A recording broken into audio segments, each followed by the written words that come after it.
Buenas, hablaremos sobre la estructura de datos persistentes. ¿Qué es una estructura de datos persistente? Una estructura de datos es la que siempre preserva sus versiones anteriores, después de ser modificada.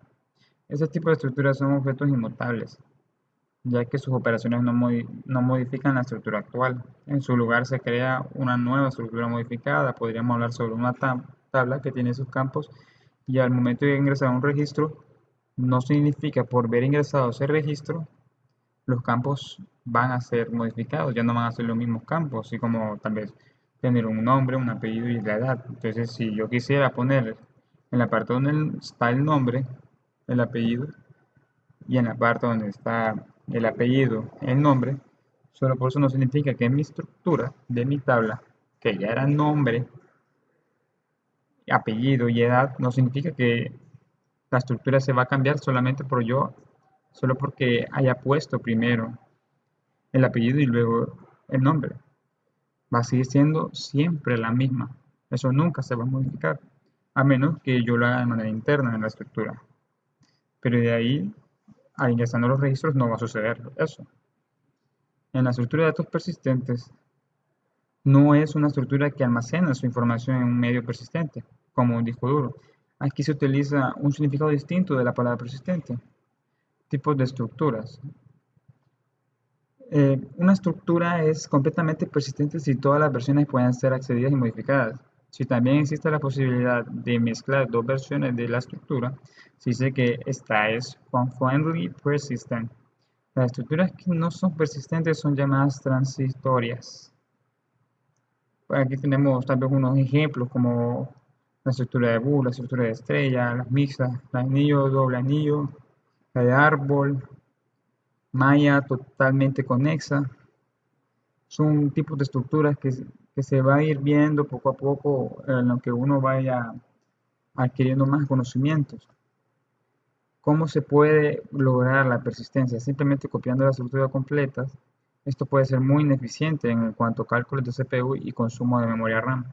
Explotar la similitud que existe entre la nueva versión y sus versiones anteriores y compartir parte de su estructura con ellas, como por ejemplo utilizar algunos subárboles que no se modificaron para el caso de las estructuras formadas por árboles, debido a que rápidamente se vuelve no factible determinar cuántas versiones anteriores comparten partes en común con la estructura actual. Se hace necesario descartar versiones anteriores, por lo que es necesario contar con recolector de basura.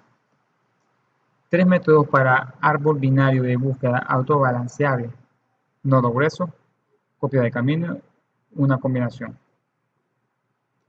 Nodo grueso. Este método consiste en almacenar todos los cambios hechos a propiedades de un nodo de la estructura en el mismo nodo. Cada nodo debe permitir guardar cualquier cantidad de campos adicionales. Además, cada nodo tiene una marca de tiempo que indica la versión en la que dicho nodo fue creado. El motivo de que los nodos tengan marcas de tiempo es para asegurar que cada nodo tenga un solo valor para cada propiedad, para cada versión. En la copia de camino consiste en copiar todos los nodos en camino desde la raíz del árbol hasta el nodo que vamos a actualizar, insertar o borrar. Después hay que actualizar en cascada el cambio. Todos los nodos que apuntaban a un nodo viejo deben apuntar al nodo nuevo. Estas modificaciones provocan más cambios en cascada y así sucesivamente, hasta que lleguemos a la raíz. Esto en cascada en la programación se llama recursividad. Este es el proceso que nosotros vamos a implementar en la copia de camino. Una combinación Slater, Tarjan et al. Proponen una combinación que aprovecha las ventajas de los nodos gruesos y de copiar el camino, obteniendo o en función de uno de costo adicional temporal y o en función de uno de costo adicional espacial para el acceso y la modificación. Esto hace que los tiempos se vuelvan constantes. En cada nodo se guarda un campo de modificación. Este campo puede almacenar una modificación de una propiedad del nodo a una modificación de uno de sus punteros, con una marca de tiempo que indica la versión en la que se hizo la modificación. Inicialmente, el campo se modifica de cada nodo está vacío. Cada vez que se accede a un nodo, se chequea el campo de modificación y se comparará la marca de tiempo con la versión que se está accediendo. Para modificar un nodo, se asume que una modificación cambia un puntero o una propiedad de un nodo. Si el campo se modifica del nodo está vacío, lo llenamos con la modificación, le agregamos los nuevos datos, primero le quitamos los datos que tenía viejos y luego le agregamos los nuevos y eso se les guardamos para ver luego de verlo modificado. Ejemplo de estructuras persistentes. Probablemente la estructura persistente más sencilla sea la lista enlazada. Una simple lista de objetos, donde cada uno tiene una referencia del siguiente, para que sea persistente cuando se modifica un nodo. La nueva versión puede compartir con la anterior. Listas enlazadas. La lista enlazada es la estructura más utilizada en los lenguajes de programación funcionales. Considere las dos listas. XS igual a 0,1,2 y X y YS igual a 3,4,5. Estas deben ser representadas en memoria de la siguiente forma, donde un círculo significa un nodo de la lista y las flechas referencias hacia el nodo que apuntan, ¿verdad? Lo que se podría decir es que la flecha se puede ver como el puntero, ¿verdad? A donde ellas siempre están relacionadas, donde ellas siempre saben cuál es el primero y cuál es el final, por medio de esos punteros. Concatenar las dos listas.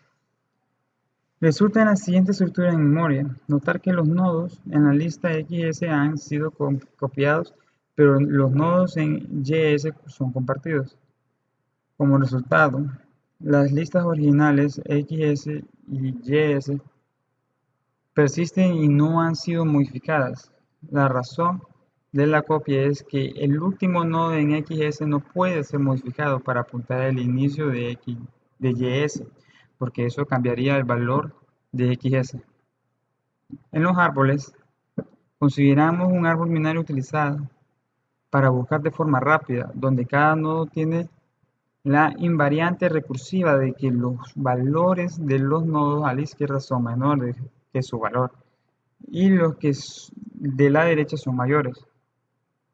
Por ejemplo, aquí tenemos otra de XS y otra lista enlazada, ¿verdad? Se podría ver. Pero en los árboles su estructura cambia un poco, ¿verdad? Porque habíamos hablado que en la parte izquierda se iban a ver, si iban a estar los nodos que iban a ser menores, y luego en la parte derecha iban a estar los mayores de cada uno de los nodos, ¿verdad? En resumen, el árbol original XS persiste y muchos nodos son compartidos entre ambas versiones. Este tipo de persistencia es muy difícil de manejar sin el recolector de basura, para que libere la memoria de los nodos que ya no pueden ser accedidos. Es por esto que esta característica es muy común en la programación funcional. Muchas gracias por su atención.